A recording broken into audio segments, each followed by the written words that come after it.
कच्चा चिट्ठा में आज बात उस खबर से शुरू करेंगे जिसने पुतिन को गाजा में जंग के लिए आखिरकार मजबूर कर दिया। अगर अगले 24 घंटे में इजरायली सेना ने गाजा पट्टी पर भीषण हमला किया तो फिर रूस बहुत बड़ी जंग शुरू कर सकता है, इसमें कोई शक नहीं। पश्चिम एशिया की मीडिया के मुताबिक व्लादिमीर पुतिन ने नेतन्याहू को दो टूक कह दिया कि अब रूस गाजा और सीरिया पर और हमले किसी भी कीमत पर बर्दाश्त नहीं करेगा।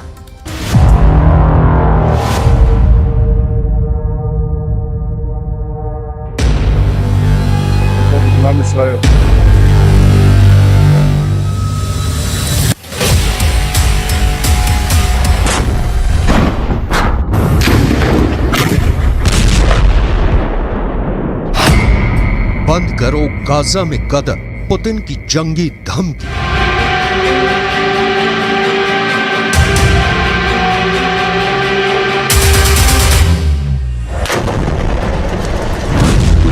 गाजा युद्ध में लगभग 15,000 मौतें होने के बाद इजराइल के प्रधानमंत्री नेतन्याहू भयानक खून खराबा करने पर उतारू हैं।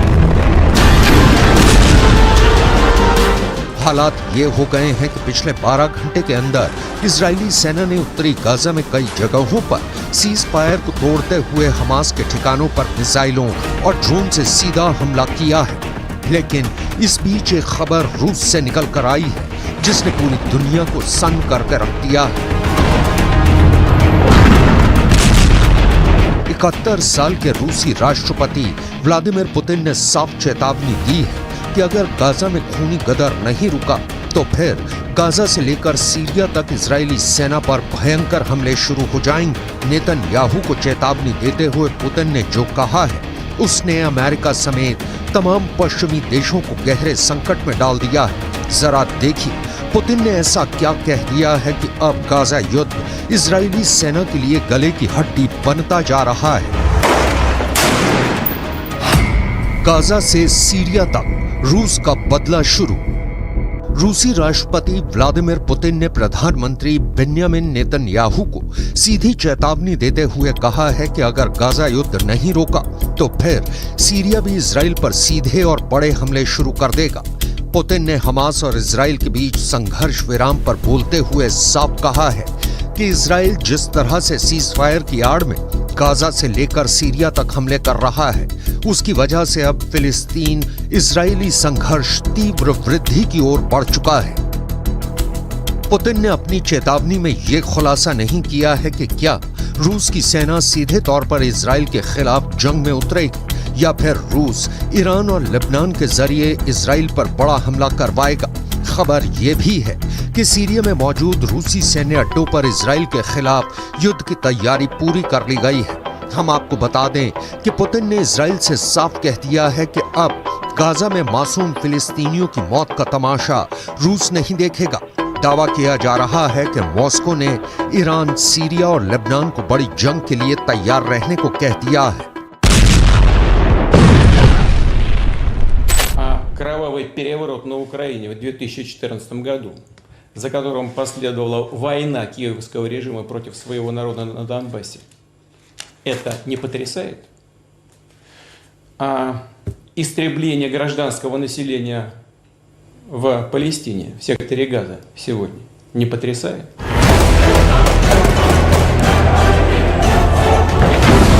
अब आप ये भी जान लीजिए कि जब से हमास और इजराइल के बीच सीज फायर हुआ है तब से उत्तरी गाजा, दक्षिणी गाजा और वेस्ट बैंक में ऐसा क्या हुआ है कि फिलिस्तीनियों और हमास के लड़ाकों को बचाने के लिए पुतिन को सीधे जंग के मैदान में उतरना पड़ा है। मिडिल ईस्ट और रूसी मीडिया के दावों के मुताबिक इजराइल ने पिछले 36 घंटे में हमास के एक बहुत बड़े कमांडर को सीज फायर के दौरान ही जबरदस्त हमले में मार डाला है। अब सवाल उठता है कि जब सीज फायर है तो फिर इजराइल डंके की चोट पर हमास के टॉप कमांडर या कहें लीडरशिप से जुड़े नेताओं को क्यों मार रहा है?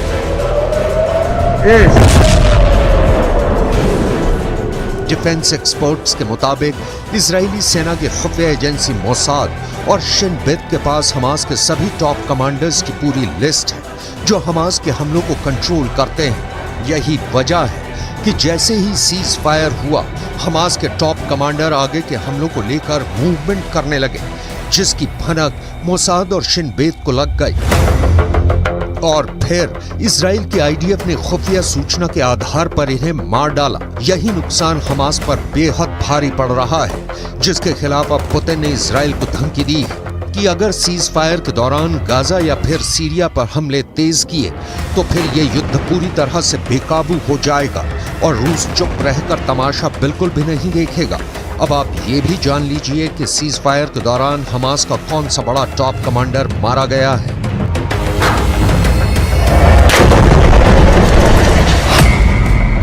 हमास के 2 टॉप कमांडर्स को इजरायली सेना ने इस तरह से मारा है कि यही नहीं पता चल पाया कि उन्हें सीज फायर के दौरान मारा गया या फिर पहले मारा गया।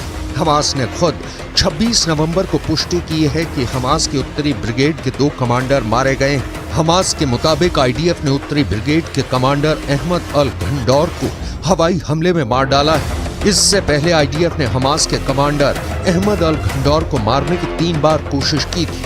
इसके अलावा हमास की उत्तरी ब्रिगेड में रॉकेट डिवीजन के कमांडर आयमान सियाम को भी आईडीएफ मार चुकी है। हमास के मिलिट्री विंग के मुताबिक हमास के कुल 5 सबसे टॉप अधिकारी मारे गए हैं। दावों के मुताबिक ये सभी टॉप कमांडर युद्ध विराम शुरू होने से मारे गए हैं, जबकि कुछ रिपोर्ट में दावा किया गया है कि सीज फायर के दौरान इजरायली सेना की स्पेशल फोर्स ने हमास के 5 कमांडर्स की टारगेट किलिंग की है।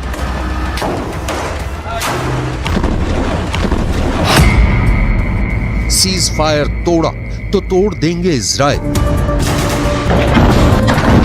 हमास के 70 से ज्यादा कमांडर्स मारे जा चुके हैं, जिनमें से 15 बेहद माहिर और दिग्गज कमांडर्स थे। लेकिन जिस तरह से सीज फायर की आड़ में इजरायली सेना ने गाजा में गदर मचाया है, उसे लेकर पुतिन बेहद एक्टिव है।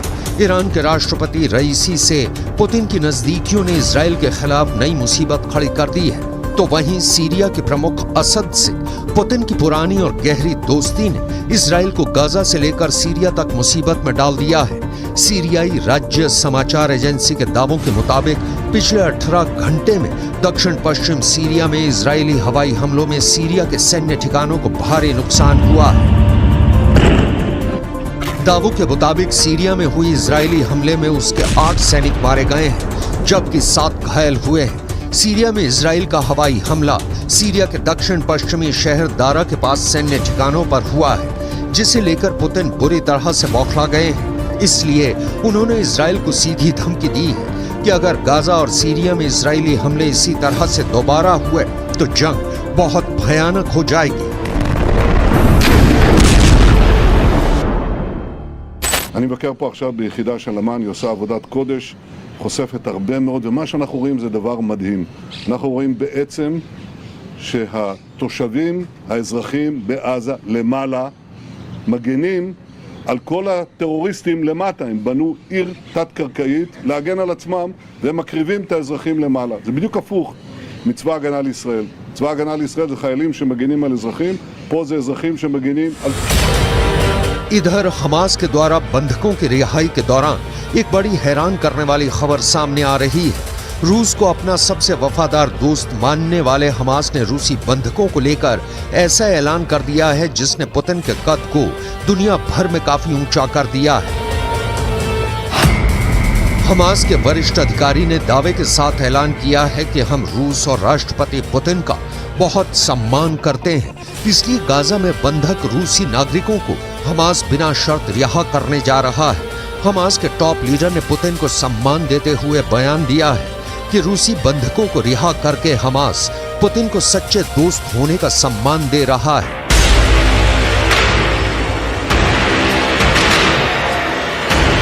इधर कतर, मिस्र और अमेरिका ने मिलकर इजराइल और हमास के बीच सीज फायर तो करा दिया, लेकिन दिक्कत यह है कि नेतन्याहू और इजराइल के कमांडरों ने साफ कह दिया है कि सीज फायर ना तो इजराइल के बदले को रोक पाएगा और ना ही इजरायली हमलों को। हम हमास का पूरी दुनिया से खात्मा कर देंगे। इधर कुछ मिडिल ईस्ट की मीडिया ने दावा करना शुरू कर दिया है कि गाजा पट्टी में 20,000 से ज्यादा लोग मारे गए हैं, जिनकी संख्या 1967 में इजराइल अरब युद्ध में मारे गए लोगों से कहीं ज्यादा है। दावा तो यहां तक किया गया है कि 1,20,000 से ज्यादा इमारतें गाजा में तबाह हो चुकी हैं। अब ऐसे हालात में दावे किए जा रहे हैं कि रूस गाजा से लेकर सीरिया तक इजरायली हमलों को काउंटर करने का मन बना चुका है, क्योंकि यूक्रेन के युद्ध में पुतिन ने अकेले दम पर नेटो और अमेरिका को थका डाला है और यूक्रेन पुतिन से जंग लगभग हार चुका है। अब ऐसे हालात में पुतिन का हौसला 7वें आसमान पर है, इसलिए वो गाजा से लेकर सीरिया तक इजरायली सेना को मटियामेट करने की तैयारी में जुट चुके हैं।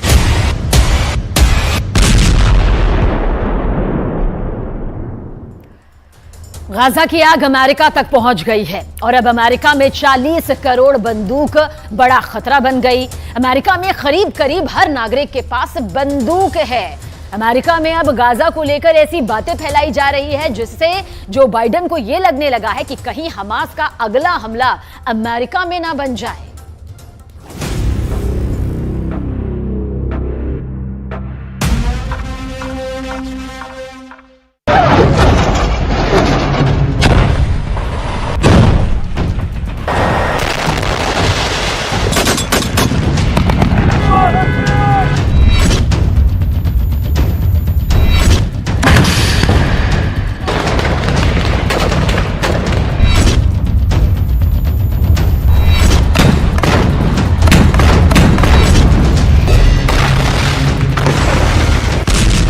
गाजा पट्टी के अंदर अब तक 4 करोड़ किलोग्राम बम बरसाए जा चुके हैं।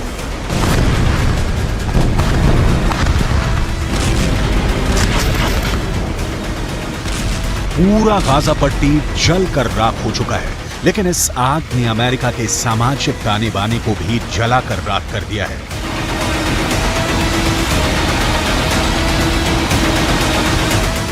सात अक्टूबर के बाद, यानी जब हमास ने इजरायल पर आतंकवादी हमला किया, उसके बाद से लगातार अमेरिका के अंदर ऐसी खूनी वारदातें हो रही हैं जिसमें शिकार कभी यहूदी हो रही हैं तो कभी फिलिस्तीनी। अमेरिका की आबादी 32 करोड़ 64 लाख है, लेकिन अमेरिका के अंदर आम लोगों के पास 40 करोड़ बंदूकें हैं। यानी अमेरिका में तकरीबन हर नागरिक के पास कम से कम एक बंदूक अवश्य है। और ऐसी स्थिति में अगर अमेरिका के अंदर सामाजिक सद्भाव बिगड़ रहा है तो जो बाइडेन के लिए ये बहुत मुश्किल की घड़ी है। ताजा खबर अमेरिका के वर्लिंगटन से है, जहां पर एक अमेरिकी नागरिक ने 3 फिलिस्तीनियों को गोली मार दी है।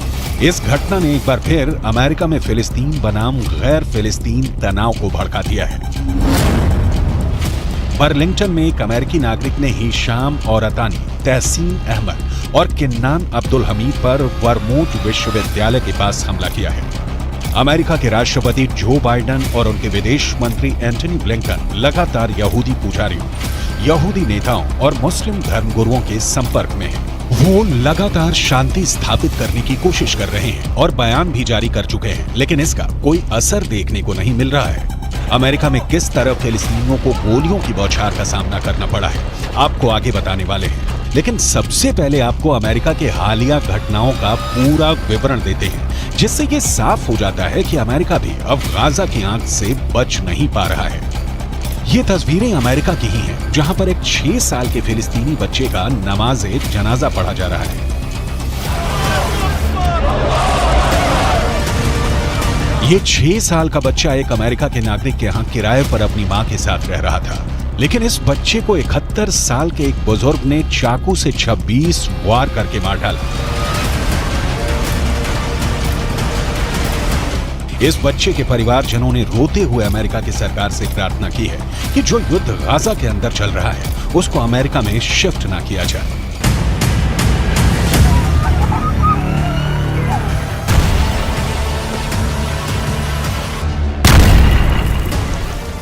I just want to tell the whole world that we live in a country called the USA. We're not in war. And we're not bringing war here too. What happened that day for a gentleman that he loved that kid to start with. He used to bring him toys.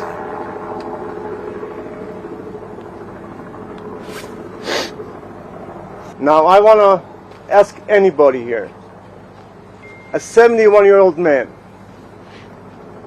sitting on top of a 6-year-old kid, stabbing him more than 26 times, and he was looking in his eyes. You tell me, is that exaggeration? You tell me what type of man he can do that.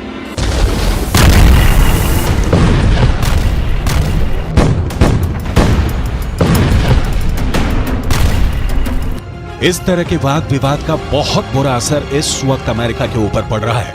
America में लगातार सांप्रदायिक हिंसा के मामले बढ़ रहे हैं, खासकर यहूदियों और मुसलमानों के बीच टकराव बढ़ रहा है। अमेरिका के डेट्रॉयट में सिनेगॉग चलाने वाली एक यहूदी महिला नेता की चाकू मारकर बेरहमी से हत्या की गई। इतना ही नहीं, अमेरिका के न्यूयॉर्क से भी विचलित करने वाली तस्वीरें आई हैं। यहाँ एक विश्वविद्यालय की लाइब्रेरी के अंदर यहूदी बच्चे छुपे हुए थे और बाहर फिलिस्तीन के समर्थक नारेबाजी कर रहे थे।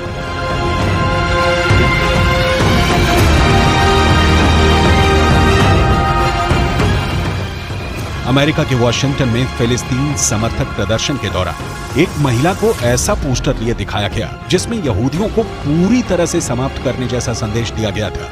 अमेरिका के अंदर लगातार हो रहा कत्लेआम और एक दूसरे के खून के प्यासे नजर आ रहे लोग ये बताने के लिए काफी हैं कि अमेरिका किस तरह तलवार की धार पर चल रहा है। बर्लिंगटन का केस अपने आप में बहुत चौंकाने वाला है। जिस वक्त इन तीनों फिलिस्तीनियों को गोली मारी गई, ये तीनों अरबी बोल रहे थे और इनमें से 2 ने फिलिस्तीनी काफिया पहना हुआ था।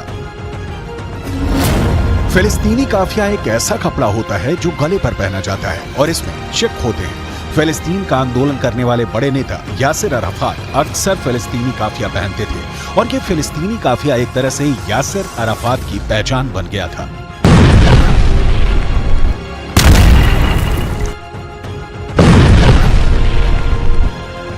एक ब्रिटिश एक्टर और प्रेजेंटर इस्लाह अब्दुल रहमान फिलिस्तीन के लोगों के लिए सहानुभूति व्यक्त करने के लिए फिलिस्तीनी काफिया पहना था।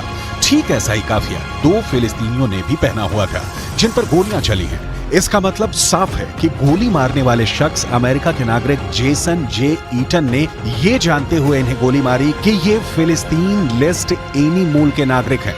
We have a lot more to do, however. Even with this arrest, we are still working. There is more investigation to be done, and that includes trying to determine motive. We still do not know as much as we want to know.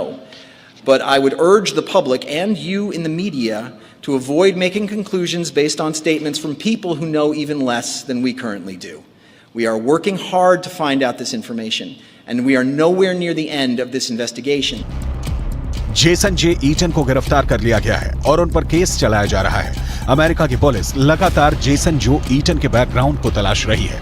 करीब 50 साल का Jason एक किसान है और मुख्य तौर पर उसका पेशा खेतीबाड़ी है, लेकिन वो सोशल मीडिया पर भी एक्टिव है और वो फिलिस्तीन का समर्थन करने वाले अमेरिका के नेताओं के खिलाफ कई टिप्पणियां कर चुका है। अहम बात यह भी है कि जहां पर जेसन ने 3 फिलिस्तीनियों को गोली मारी है, वो जगह उसके अपार्टमेंट के पास ही है। जहां ये तीनों फिलिस्तीनी पढ़ते हैं, वो जगह भी अपार्टमेंट के पास है। क्या ये इलाका फिलिस्तीनियों के प्रदर्शन से प्रभावित रहा है, इसकी भी जांच की जा रही है। हमास के कमांडर याह्या सिनवार ने इजरायल को फिर से डरा दिया है। सिनवार ने इजरायल की भाषा में ऐसी बात कह दी कि बेंयामिन नेतन्याहू बहुत टेंशन में है। दरअसल बंधकों की रिहाई के बाद अब कहा जा रहा है कि हमास ने इजरायल के सिर्फ 60 बंधक ही नहीं छोड़े, बल्कि इजरायल को 60 बार हरा भी दिया है।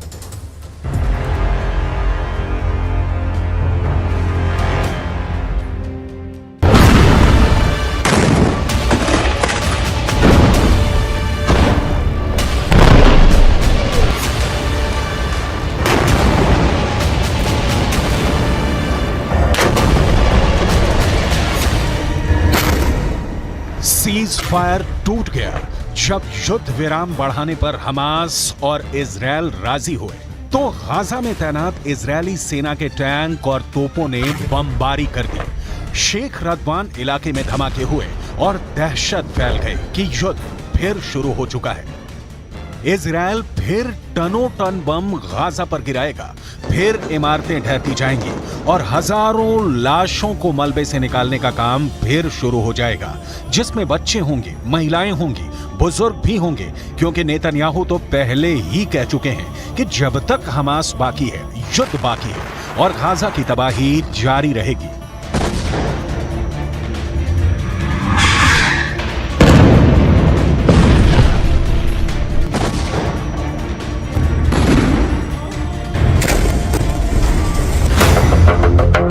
यानी सीज फायर की उम्र ज्यादा नहीं है और अब शेख रदवान में हुए हमलों ने बता दिया कि सीज फायर टूट गया है।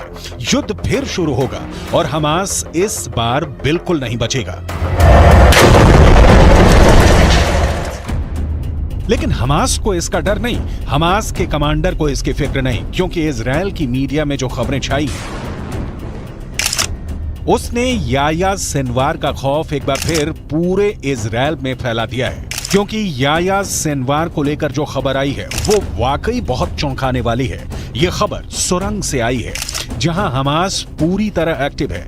ये खबर हमास के बंधकों ने बताई है, वो बंधक जिनको हमास ने रिहा किया है। और ये खबर नेतन्याहू के लिए बहुत बड़ा सिरदर्द बन चुकी है। हमास के कब्जे से रिहा हुए एक बंधक ने बताया कि जब गाजा में वो एक सुरंग में कैद करके रखे गए थे, तब एक दिन अचानक सुरंग का दरवाजा खुला और उनके सामने एक व्यक्ति था जो याह्या सिनवार बताया जा रहा है। वो व्यक्ति इजराइल में बोली जाने वाली हिब्रू भाषा में बात करने लगा और उसने कहा कि तुम सब यहाँ हमास के कब्जे में महफूज हो, तुम लोगों को डरने की कोई जरूरत नहीं, तुम्हें कोई नुकसान नहीं होने दिया जाएगा। उसकी हिब्रू भाषा बोलने का लहजा बिल्कुल एक इजरायली व्यक्ति की तरह था। शुरू में उन्हें लगा कि इजराइल का कोई शख्स उनसे बात कर रहा है, लेकिन फिर एहसास हुआ कि यह हमास का कमांडर याह्या सिनवार ही है। המכונה הצה"לית עובדת במלוא העוצמה. יחיא סינואר מתחבא בבונקר שלו ונותן למפקדי השדה שלו, הטרוריסטים, למות בשטח.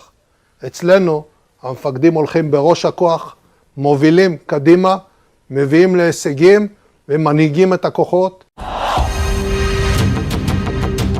याह्या सिनवार अब इजराइल के सिर पर चढ़ गया है। इसमें कोई शक नहीं कि गाजा की गलियों में जो युद्ध अब तक हुआ है उस पर याह्या सिनवार की छाप पड़ी हुई है। हमास का एक एक हमला याह्या सिनवार की सरपरस्ती में हो रहा है। ये बात इजराइल की फौज बहुत अच्छी तरह जानती है।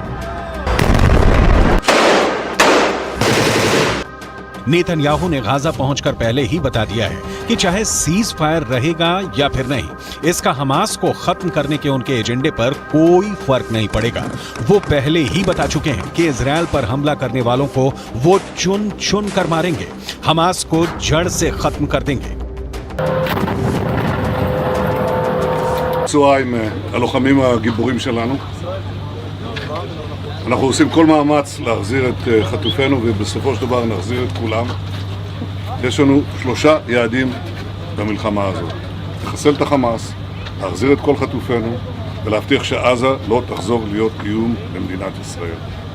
ואני פה להגיד לחברים כאן, ללוחמים כאן, שאומרים לי את אותם הדברים, ואני חוזר ואומר את זה לכם אזרחי ישראל. אנחנו ממשיכים עד הסוף, עד הניצחון. שום דבר לא יעצור אותנו.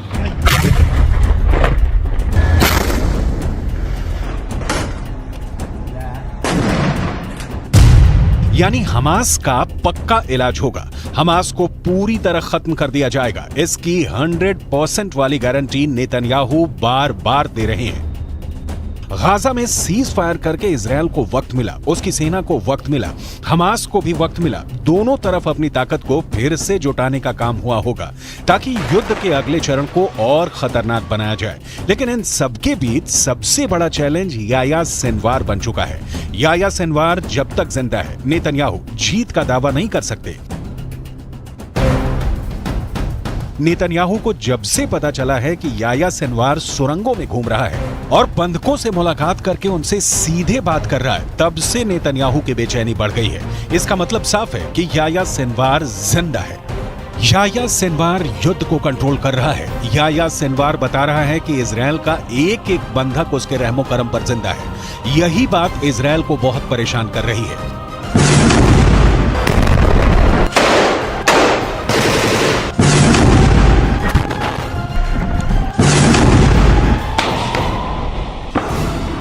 याह्या सिनवार के ऑर्डर पर हमास कुछ भी कर गुजरने को तैयार है। सिनवार की बहुत ही खास स्ट्रेटजी है जिसके आगे अभी तक इजरायल नाकाम ही साबित हुआ है।